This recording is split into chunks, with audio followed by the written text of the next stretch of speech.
looking or considering purchasing a new construction home here in the Dallas and surrounding areas, there are some things that you absolutely need to know before purchasing a new construction home. So we're going to answer 10 of the top questions that we get and maybe bust some myths about purchasing a new construction home. Now, the first one that we're going to even talk about is going to be what's included in the base price.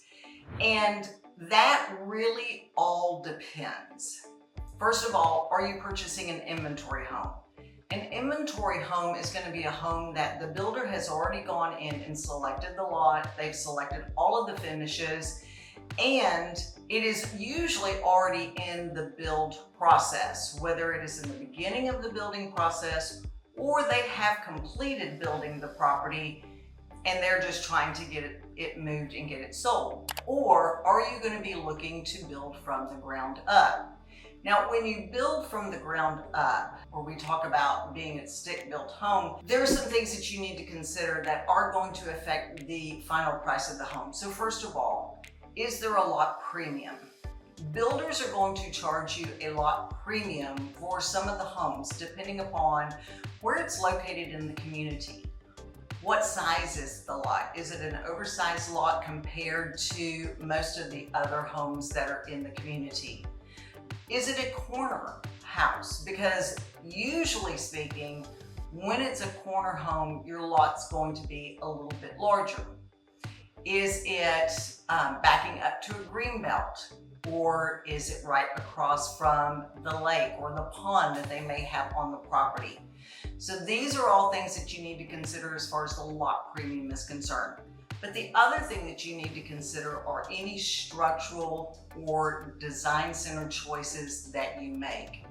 Now, typically what we will see is when someone is building a home, they are going to select design choices that are going to add about 15 to 17% of the cost of the home. So I'm going to get my calculator out here, and if we're looking at a $500,000 home and let's go 17%, that's going to be an extra $85,000 that you're going to add to the cost of the base price of the home. And your structural changes can be anything from an extended patio, adding an additional bathroom, going from a 2-car garage to a 3-car garage, an extended living area. So there are a lot of different choices that builders offer depending upon the plan and what they've worked into it. And then you also have to include the design center choices.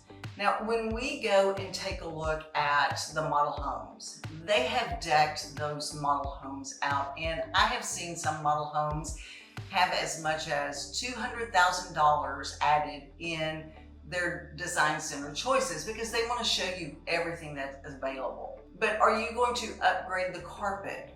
Do you want a ceramic tile, porcelain tile? Do you want a designer tile?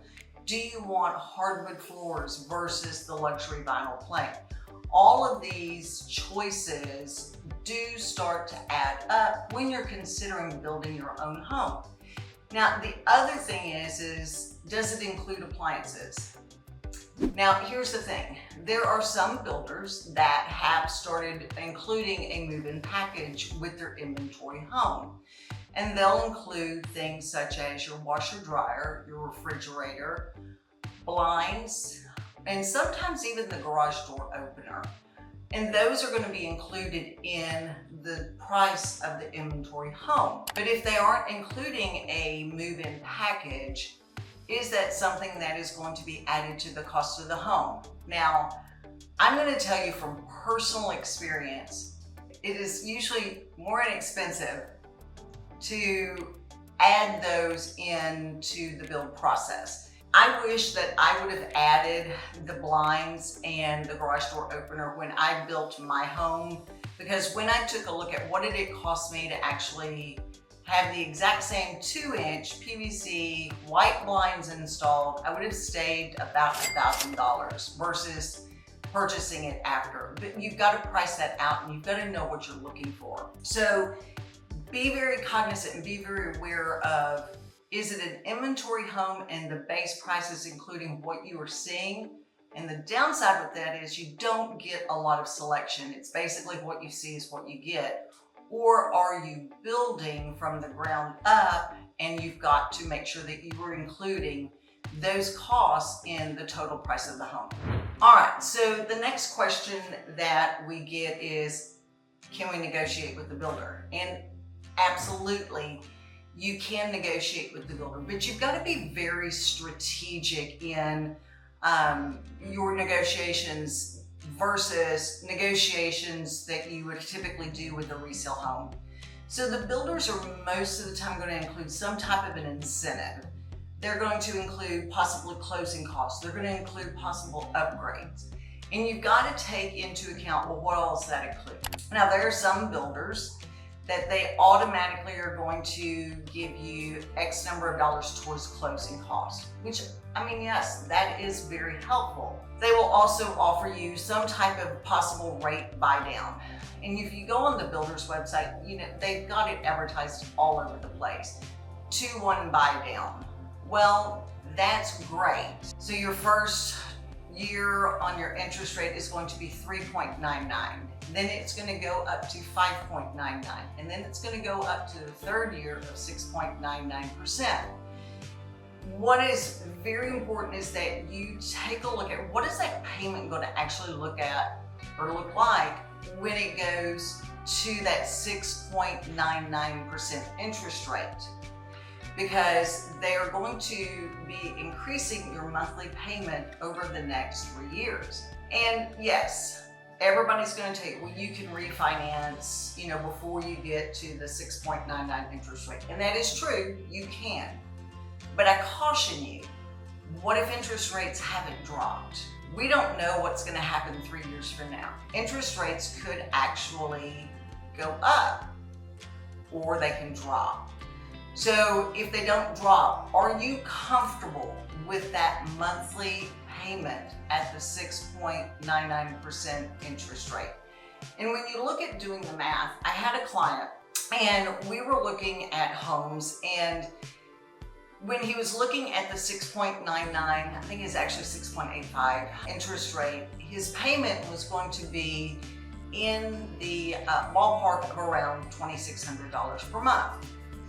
And you're thinking, okay, well, if we did a buy down and we got it at the 3.99, that brings it down to the $2,100 a month, which is fabulous because you're saving money.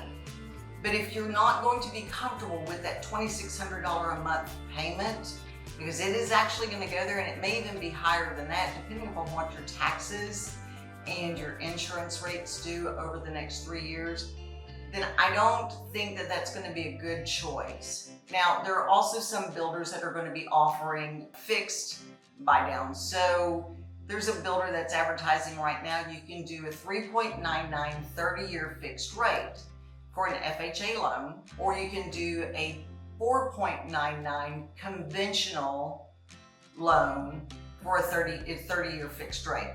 Now, that interest rate's not going to change over the life of the loan. That is a much better incentive, in my opinion, than doing the buy down option.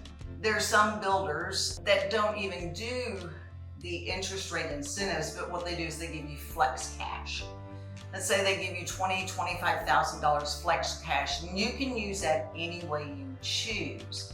You can use it for design center changes, or you can look at doing a buy down for your interest rate. But if you do the buy down, I would look at doing a permanent buy down versus a 2-1 buy down. So that's something that's really important. You know, the thing is too, we all know, I get tons of emails from the different builders every single day. So we know what the incentives are. I also know that at the end of the quarter, they are really pushing to get their inventory off their books because they don't want to continue to have those holding costs. So that's why you definitely want to reach out to us. I was able to most recently get a client not only a 4.99 30-year fixed interest rate, but I was also able to get him over $50,000 off of the original list price in addition to the washer dryer, the blinds, garage door opener included in his move-in package, and he got 8,000 towards closing costs, but we also got him an additional $1,000 off the price of the home because he was a hometown hero. He was an educator. So you definitely want to reach out to us because we know those builders that are doing that. And I'm going to tell you, not all incentive packages are created equally. So it's very important that you sit down and you take a look at really what is the impact of this incentive package going to look like. The third question that we will typically get is, well, how long does it take to build? And average right now, depending upon the size of the home, the time of the year, the weather, is going to take about 6 to 9 months. Now that can vary. You know, if you get a really rainy season where it is raining all of the time and I swear you just don't think that any progress is going to be made, then that's going to absolutely delay the build time. You know, supply chain issues. You know, when we were looking at new construction post-COVID, we had a lot of supply chain issues. And it was very difficult for the builders to either get the brick or HVAC systems. And so those would extend the timelines for building. So that can also cause delays. But also just obtaining permits. You know, the builders are going to get their permits per phase. And if they're closing out one phase and they don't have any lots available, but they haven't gotten the next phase completely permitted, and it's going to take 2 or 3 months, they're going to start pre-selling those lots. They just may not be able to start building on the lots, which is going to delay your timeline. Now, when you're looking at an inventory home, those are the homes that the builders have already started building, and you're typically going to look at anywhere from a 2 to 3 month period. And sometimes you can close in as quick as 30 days. They've already basically finished the home, and now they're just waiting to get it under contract to go in to do the final touches. And you can typically get those homes to close in 30 days, sometimes a little bit less. So if you've got to make a move and you need to move into somewhere quickly, looking at inventory homes may be your best bet. Right now, it's a great question to ask, because one of the questions we get asked is, what if interest rates change while you're building your home?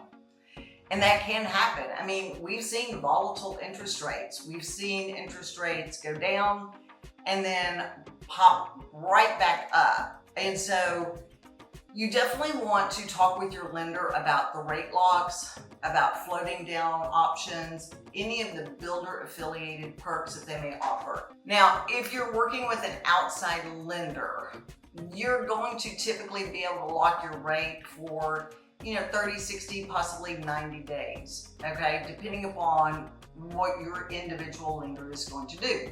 But the builders with the new construction, first of all, you're going to get the most incentives when you use the builder's lender. Their preferred lender is going to give you the most amount of incentives.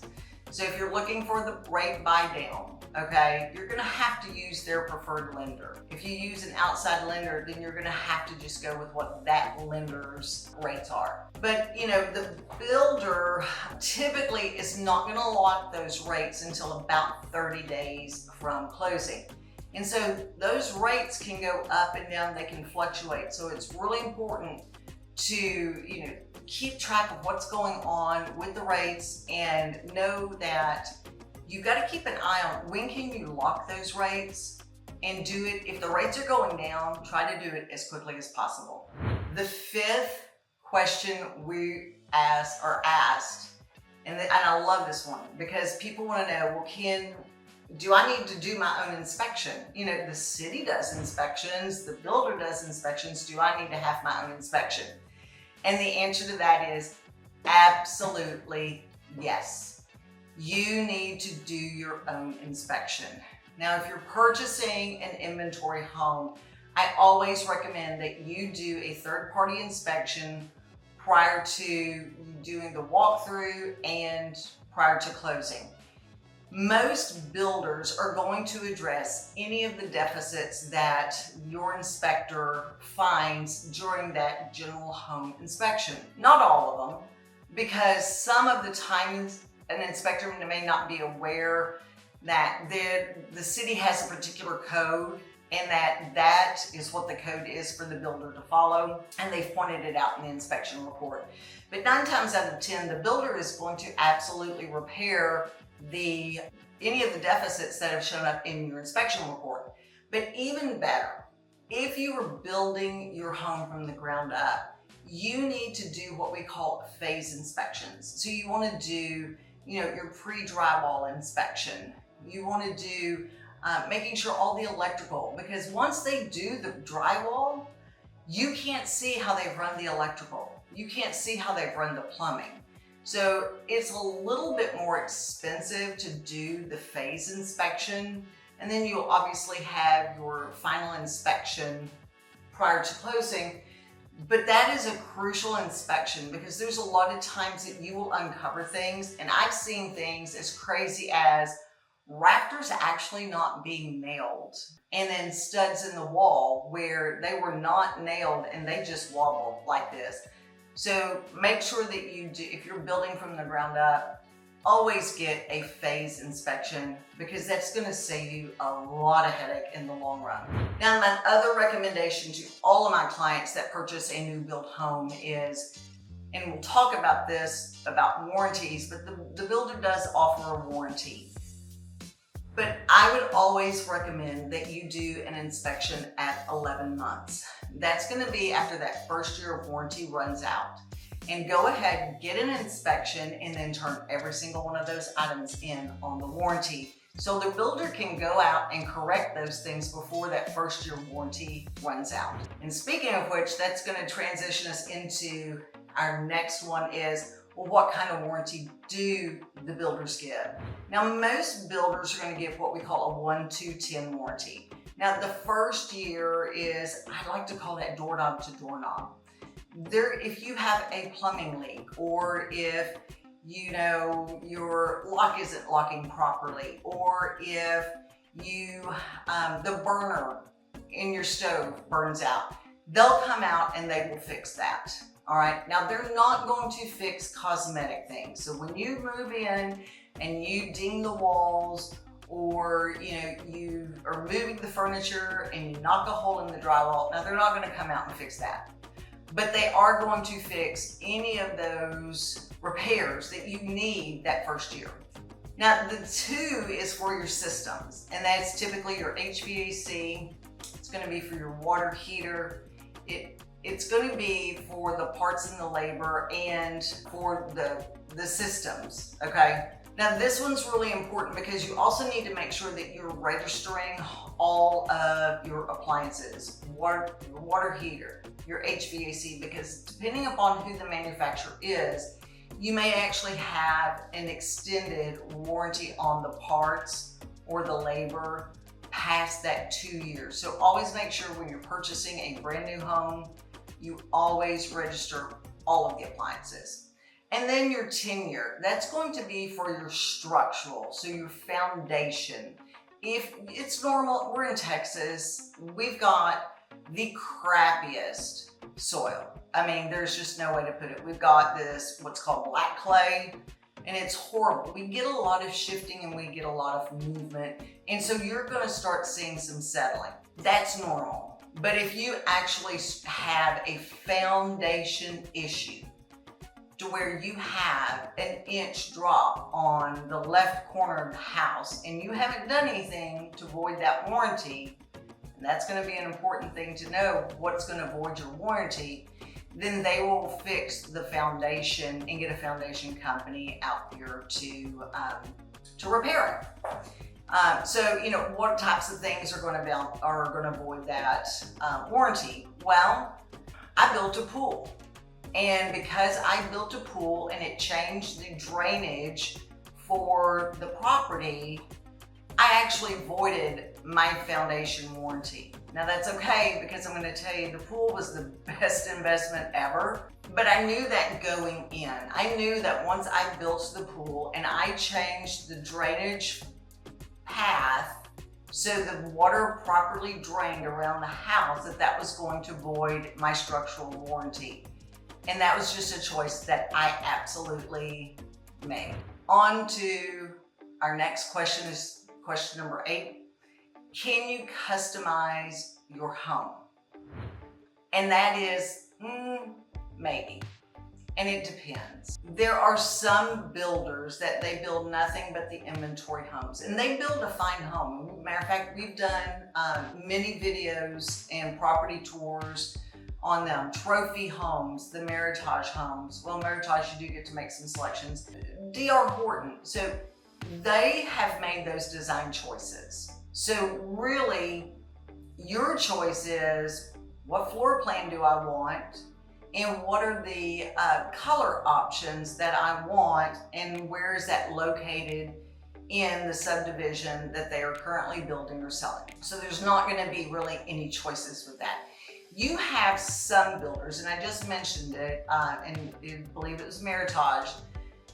You actually can make some choices, but where you're going to get the most customization, if you will, is when you are building from the ground up and you are able to make those design center selections. Now, there are also a lot of the builders that they are building homes like a Highland home, a Grand home, and they are already far enough in the build process where they've ordered the tile, they've ordered the carpet, they've ordered the cabinets. You know, you would not be able to make those changes because it's already later in the building process. But if you were looking at selecting the lot, choosing the plan, and making those decisions at the design center, you would have to do that at the very beginning of the process. And as a matter of fact, it's interesting because you don't really realize how early you go and do those design center choices. I mean, you go under contract and really within that first 2 to 3 weeks, they have an appointment scheduled for you at the design center because they've got to order all of those materials. They've got to order the color of the brick. They've got to order the color of the paint, the cabinets, the countertops, the carpet choices, the flooring if you're going to do the luxury vinyl plank, or if you're going to do hardwood, which color choices do you want to select? So they have to go ahead and put those orders in and make those selections pretty early. The next question that we get is, well, what are the best neighborhoods for new construction near Dallas? And I'm going to tell you, that is going to be very dependent upon what your lifestyle is and what are you looking for. Are you looking for a smaller town vibe? Are you looking for the lake life living? Are you looking for something that's still in a trendy area? Are schools going to be important? So that's why you definitely want to give us a call, because these are a lot of the questions that we're going to be talking to you about, and we want to know what is going to be very important. You know, are you wanting to be able to have a nightlife? Are you going to want something that's close to Dallas because you're going to be working in downtown Dallas? Or are you starting to have a brand new family and you've got kids that are in elementary school and schools are going to be really important? So these are the things that we want to talk about. We've got amazing suburbs around the Dallas area. You know, Salina is one of the most popular suburbs in north of the Dallas area. You know, we also have Rockwall, which, you know, you guys, I live out in this area and I've been out here for over 18 years. I chose, actually I live in Fayette, but it's right next to Rockwall. I chose this area because I wanted a little bit slower lifestyle. I wanted to be close to the lake. I wanted also to be close enough to get into Dallas when I wanted to go in for concerts or go into a sporting event. And it's still, you know, 30, 45 minutes, but I didn't want to be in the heart of Dallas anymore. I was born and raised in Dallas. I grew up in Dallas my entire life, pretty much. and I wanted to get out a little bit further because that was just where I was in my season of life. So it all depends on what is it that you're looking for. And we want to talk with you about that. We want to get a lot of detail because there are going to be some areas that once we talk with you, we know immediately that's not going to work. And here's why. Now, the last question that we get, and we get this, and we hear it all the time. Do I need a realtor if I'm buying a new construction home? And I'm going to tell you, absolutely yes. And here's why. First of all, when you go directly to the builder and you're talking to the sales consultant, you need to understand they work for the builder. They have the builder's best interest in mind and not yours.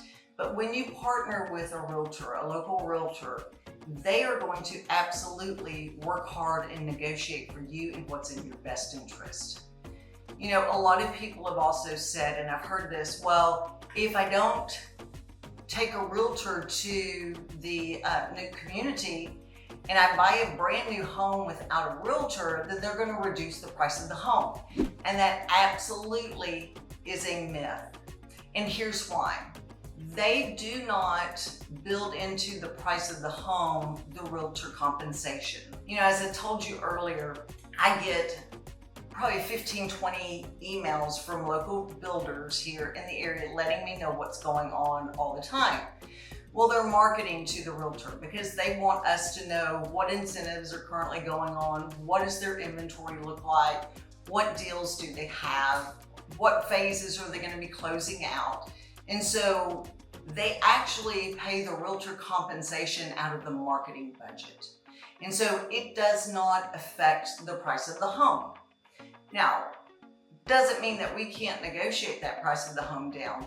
And especially if something's been sitting on the market for a while, or if they had put it under contract and the buyer backed out, now they're holding the bag, if you will, and they want to go ahead and get that property sold. So yes, you definitely want to have someone on your side because a new construction contract is, first of all, I think the last one we did was 74 pages long, okay? Now, I don't know anybody, well, maybe my brother would do this, would sit there and read the entire contract.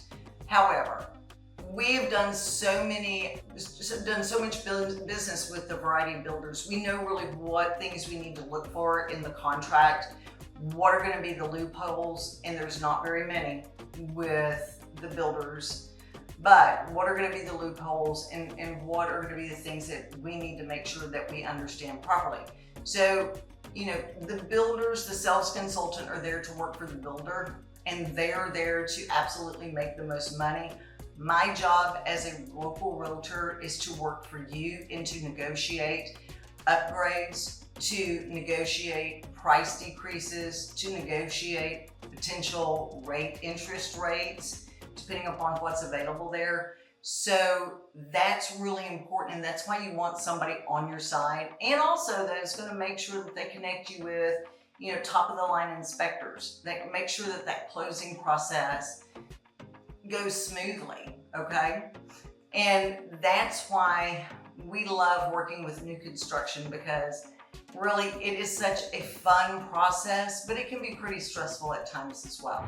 All right, so if you were thinking about buying a new construction home, hopefully we have answered any and all of your questions, but if there's a question out there you have, make sure you drop it in the comments. Let us know, because we would love to make sure that you are a well-informed consumer and have all of the knowledge and the information that you need in order to make the wise decision for you, for your situation, and for your family in which new construction home is going to be the best choice for you. And hopefully we will see you guys around the town.